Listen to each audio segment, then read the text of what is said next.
This is 3 News Daily. Hello everyone, welcome back to 3 News Daily on this Tuesday, April 11th. I'm Stephanie Haney here with your top stories. And we start today in Summit County, where the man suspected of murdering 3 men has been indicted on several charges.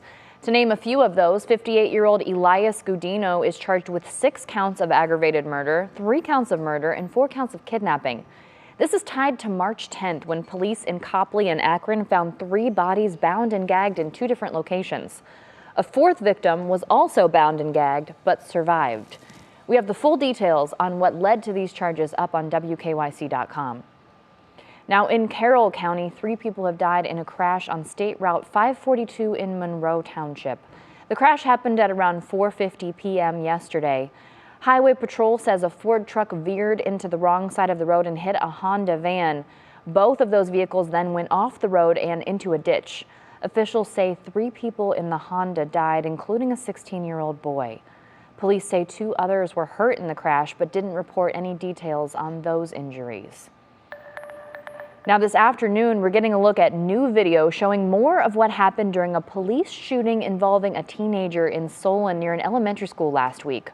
Our Bree Buckley has the dramatic footage and tells us what's next in this investigation.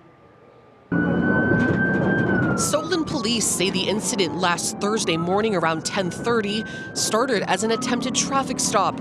That blue Honda minivan taking off, swerving through traffic, was allegedly stolen during a carjacking in Cleveland 2 days prior. Police say they were alerted by a license plate reader. The chase continues for a few miles before the driver crashes the minivan into another car near Roxbury Elementary, and that's when he takes off. Stop. This view from that same officer's body cam. Here's the gun! Drop the gun! Drop the gun! Drop the gun! Officer Brian Buto firing multiple rounds at the 16-year-old as he runs away. Shots fired! We're running southbound, through yards. He chases after the teen through yards. Drop the gun! After a few more moments, police say the teen listens, dropping the gun in the grass. All right, give me the air. You drop the gun. I have him down. Police approach him and ask if he's been shot. Are you hit? No, sir. You're not injured? No, sir. Then they go up to him, put him in handcuffs, and check to see if he's injured. I gotta check to see if you're hit, okay? Any more weapons on you? No, sir. I'm gonna move you around here. It's gonna hurt a minute, but I gotta make sure you're not hit, okay? Cutting off his coat and shirt. Are you feeling pain anywhere? His face here blurred since he's a minor. Police showing this freeze frame in the video, saying the suspect is holding a handgun with an extended magazine with 1 bullet in the chamber and 21 extra bullets. Police say it's not clear if the teen fired the weapon or not. Roxbury Elementary was on lockdown briefly following the incident. Police say the driver and passenger of the car the teen crashed into had minor injuries. That is certainly quite the video, and Solon police say they won't comment on it until their investigations are finished. The Cuyahoga County Sheriff's Office is investigating the shooting, and Solon PD say they're investigating as well as it relates to their policies and procedures. The officer involved is on paid leave, and the teen was taken to the Cuyahoga County Juvenile Detention Center. Now in Akron, grand jury proceedings begin today in the case of the police killing of Jayland Walker. There were demonstrations in Akron last night demanding justice for Jayland. Akron officials have put up heavy fencing and concrete barriers in certain areas, while businesses have started boarding up their windows. The chief of police says it's not that he's expecting trouble, but they want to be prepared for anything after what happened last year following Jayland's death. While we cannot know what the grand jury will decide, the Akron Police Department will be prepared in the event protests occur in the city. Now, the city of Akron has also relaunched a critical information website to give updates to residents throughout the case. That website is akronupdate.com. Now, in Willowick, a police officer is in the hospital this afternoon after his car was hit by a suspect in a head-on crash. Officials say at around 3:30 this morning, flock camera systems alerted them that there was a stolen car along the Willowick and Eastlake border. When police caught up with the suspect, they took off at high speed and crashed into the police cruiser head-on. The driver and passenger of the stolen car were taken to the hospital. We don't know their condition, but Willowick police say the officer is currently in stable condition. Turning to East Palestine now, just last night, a truck hauling off about 40,000 pounds of toxic soil from the train derailment site crashed, spilling about 20,000 pounds of contaminated dirt onto State Route 165 in East Palestine. The semi-truck went off the road and flipped on its side. Right now, the Ohio EPA says there is no threat to public health. Meanwhile, Attorney General Dave Yost is pursuing a restraining order against the owner of Ohio Clean Water Fund, accused of stealing thousands of dollars in donations that were meant to support East Palestine after the derailment. Yost claims the creator falsely identified his company as a nonprofit working with the Second Harvest Food Bank of the Mahoning Valley. Representatives from Second Harvest say they never authorized a partnership with the group. Now, coming up tonight, the West Geauga School Board will hold a special meeting starting at 7 p.m. This is after 18-year-old student Brandon Morissette was arrested, accused of taking a loaded handgun to the high school last week with the plan to attack several students. At this time, we don't have details on what will be discussed during the meeting, but we do plan on having a crew there to keep you updated as that meeting gets underway. Now, here in Cleveland, BioEnterprise, the incubator of biomedical business in our city, is shutting down and handing operations and assets over to Case Western Reserve University, Cleveland Clinic Foundation, and university hospitals. This comes after the company was forced to pay $127,000 back to the county that it obtained in a billing and spending scandal. Case is set to take over the incubator facility on Cedar Avenue. All right, today, April 11th, is National Pet Day. You might recognize that little buddy right there. You know, if you're a pet owner too, you're celebrating your animals every day. Well, my pup, Mr. Oscar Wilde McCool, is going to get some extra hugs today. And he deserves them because he recently finished a 2-week doggy boot camp at the Shaker Hound Academy. So, was our Operation Oscar a success? Let's find out in part 2. The last time we saw Oscar Wilde McCool, we were about to embark on Operation Oscar. He's not giving you a hard time, he's having a hard time. Oscar and all the other dogs. So we set him up with 2 weeks of boarding and training with Chris Ramsey, the owner of Shaker Hound Academy in Shaker Heights. There you go, buddy. I had a long wish list for Chris, hoping my sweet little buddy would return home to me, not a different dog, but a lot more refined. Okay. Usually we have issues with a dog. It's not solved in 2 weeks, but we can polish those corners down and give you the tools as the owner to start finishing, to bring him around third base. Oscar, load up.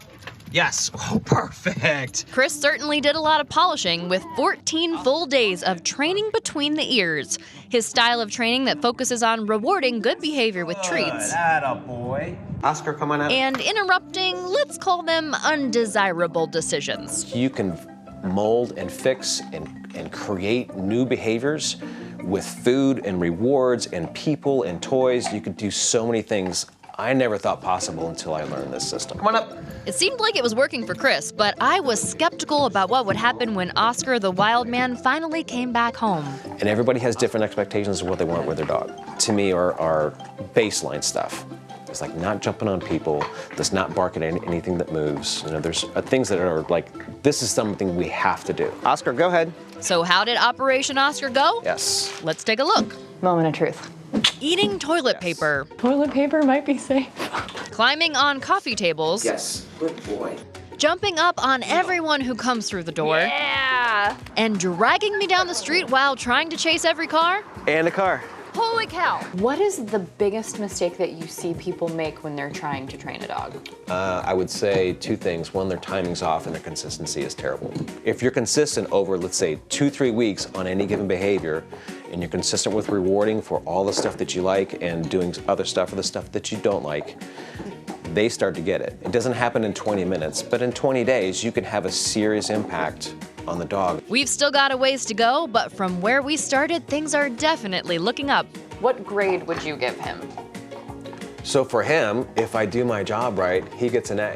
When he starts failing and I give him Fs, I'm not giving him Fs, I'm giving myself an F because I put him in too hard of a situation. As time goes on, Chris tells me Oscar will learn to make good decisions in harder scenarios, and that sounds like a successful mission to me. That's a good boy. This is Stephanie Haney holding Oscar's leash with a much looser grip for 3 News. I will tell you what, the car situation has gotten leaps and bounds better, and that's an ironic phrase to use because he's not leaping and bounding after the cars anymore, which is a huge, huge success. You know, we're still working on some of the other things, but as Chris said there, it is a marathon, not a sprint for sure, and very happy with the progress that we've got overall, and very much looking forward to him doing better and better in those more difficult situations because Oscar is very enthusiastic about life. Now, you can learn more about the type of training that Oscar underwent in our Ready Pet Go section on WKYC.com. Now, in honor of today being National Pet Day, look at these sweet buddies. We want to see your pet pictures, so send us your furry, scaly, even spiky, your feathered friends on the WKYC Facebook page or in our What's New Facebook group, and we'll show them off during What's New at 4 o'clock. Look at all those cuties. And speaking of pets, we are now just 2 days away from our annual Forget Me Not telethon, and that kicks off this Thursday, April 13th. 3 News is a proud partner with the Animal Protective League, and we're helping them raise money. So Carmen Blackwell shares with us now how you can help.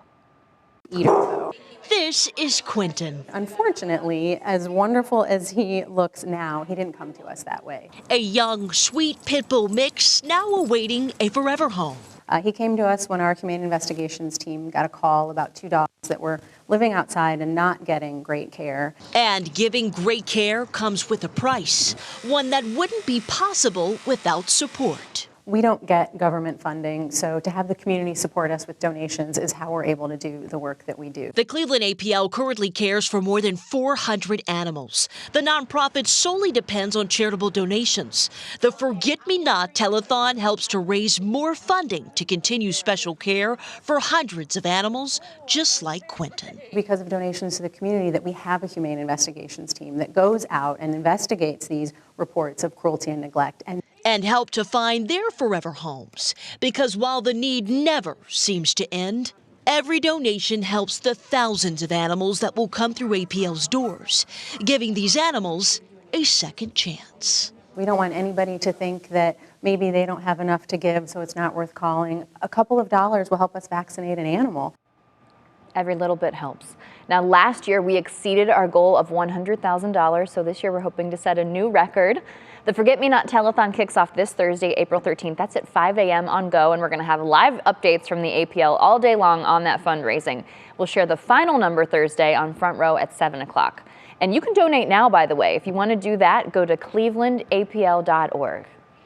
Thank you very much for being with us for today's edition of 3 News Daily. Remember, you can catch this live on your TVs at 122 and 152 Monday through Friday. Whether you're watching on WKYC Plus, YouTube, Instagram, or listening on your favorite podcast platform, we appreciate you. Enjoy that beautiful weather. We'll see you back here tomorrow with more of your top stories from around Northeast Ohio.